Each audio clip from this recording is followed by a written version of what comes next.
Episode 9, Footprints in the Ledger. The kitchen was silent, save for the rhythmic scrape of Chuka's knife against the chopping board. Saad sat beside him, the envelope clenched tightly in her hand. "You should take this to the police," Chuka whispered. Saad shook her head. "They won't believe me. I'm a maid. Madam has friends in uniform. What I need is proof, real proof." They were interrupted by the bell. Madam Ifeoma had returned with new guests, her voice trailing with false charm and easy laughter. Saad slipped the envelope into a hollow beneath the pantry floor where no one but she and Chuka ventured. That evening, under the guise of helping with receipts, Saad volunteered to assist Nonso with bookkeeping in the study. He raised an eyebrow but agreed, perhaps thinking she was trying to earn favor. He handed her the company ledger. "Just cross-check these entries with the delivery manifests," he instructed,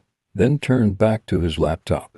Saad opened the heavy book, its pages filled with tidy numbers and names. But tucked between the shipping invoices, she found discrepancies. A delivery scheduled for Port Harcourt St. Weaker Brother vanished, had no receiving signature. Instead, it was marked "Lost in Transit. Client compensated." The client, Actine Logistics. Her breath caught. She had heard that name whispered in the compound before, whenever Madam spoke to certain men in hushed tones near the back garden. She jotted down the invoice number and excused herself. Back in the kitchen, she showed it to Chuka. "This company's always been shady," Chuka murmured. "My uncle once drove a shipment for them. Said they smuggled more than tires and electronics." Saad nodded. "We need to know what was in that container." The next day, while Madam was out, Saad used Nonso's spare office key taken secretly from his drawer the night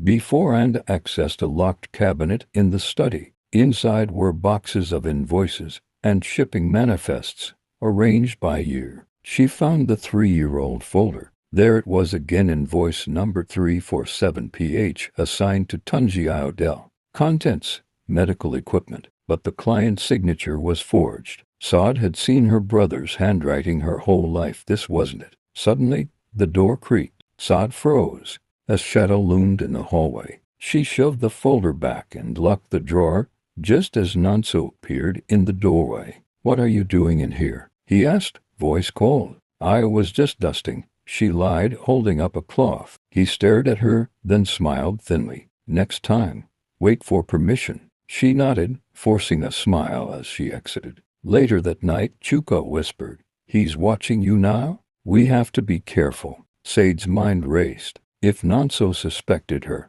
he might destroy the remaining evidence or worse, silence her. She had to move faster than ever. Like and